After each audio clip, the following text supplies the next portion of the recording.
Bank Indonesia, fokus utamanya tentunya adalah ekonomi domestik ya. Memang yang terjadi di Amerika tentunya berpengaruh, tapi tentunya variabel-variabel domestik, variabel-variabel ekonomi domestik yang akan menjadi fokus bagi Bank Indonesia. Nah, kita lihat tentunya bulan kemarin BI sudah menaikkan suku bunga untuk mengantisipasi potensi tekanan inflasi akibat kenaikan harga BBM. Nah, kemudian harga BBM sudah disesuaikan dan tentunya pasti bulan ini juga kita akan menghadapi inflasi yang lebih besar akibat adjustment di harga BBM. Nah, tentunya BI juga akan merespon dengan kenaikan suku bunga lebih lanjut.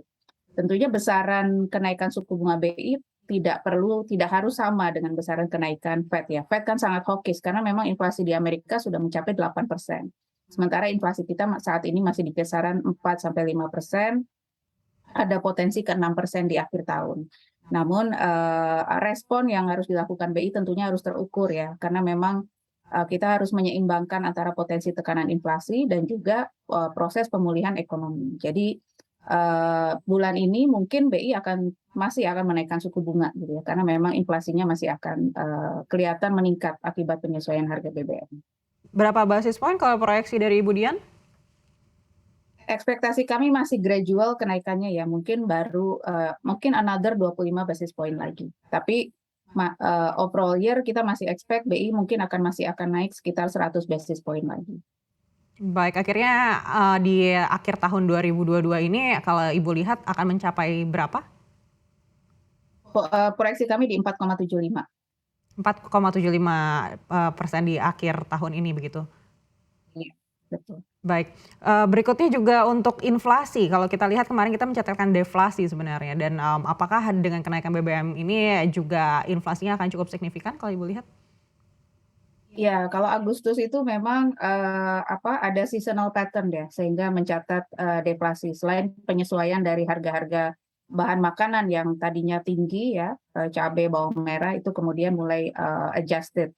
Kalau September pasti akan terpengaruh oleh kenaikan harga BBM ya. Proyeksi kami mungkin ada di kisaran 1%, belum selesai perhitungannya ya, tapi mungkin ada mantumannya itu ada kenaikan inflasi sebesar 1%. Nah ini kisaran 1%.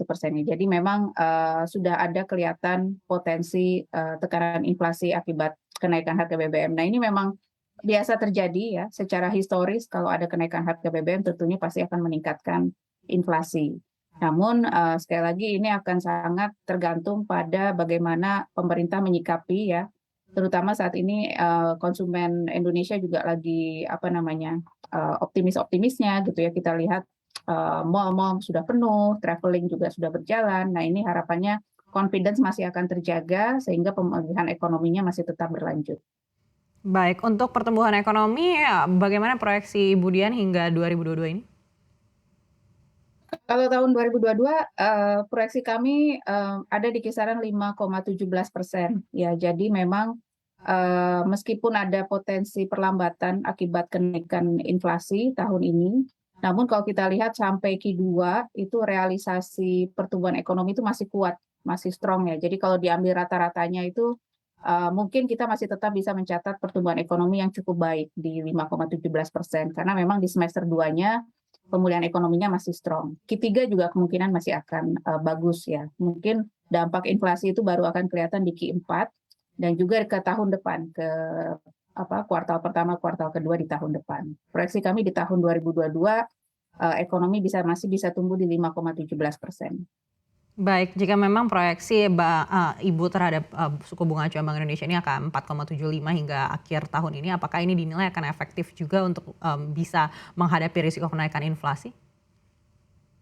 Ya, kami percaya kenaikan suku bunga pastinya akan dapat menurunkan tekanan inflasi ya. Inflasi kemungkinan kita perkirakan mulai akan kembali menurun di tahun depan, yang memang karena akan butuh waktu untuk proses adjustment dari harga.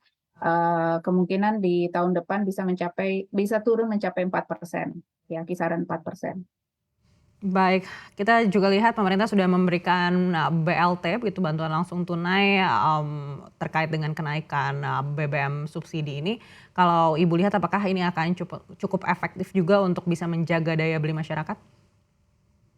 Ya, saya pikir ini sangat diperlukan ya BLT ya, karena memang kondisi masyarakat Indonesia kan apa namanya beda-beda ya. Ada beberapa kelas dan kelas yang paling bawah tentunya yang paling harus dilindungi dari potensi dari kenaikan harga BBM. Jadi memang pemberian BLT setiap ada kenaikan harga BBM itu sangat diperlukan untuk dapat mempertahankan daya beli ya, terutama dari konsumsi dari konsumen lower income class ya. Jadi memang ini akan efektif untuk mempertahankan pertumbuhan konsumsi ya, untuk menjaga pertumbuhan konsumsi. Nah, nanti kita lihat dampaknya terutama dari konsumsi itu kemungkinan dari middle class, upper class ya, yang kemungkinan akan sedikit mengerem konsumsi. Tapi kalau untuk low income class dengan adanya BLT ya, berbagai skema BLT yang kemarin diluncurkan pemerintah harusnya dapat bisa membantu ya untuk mempertahankan daya beli.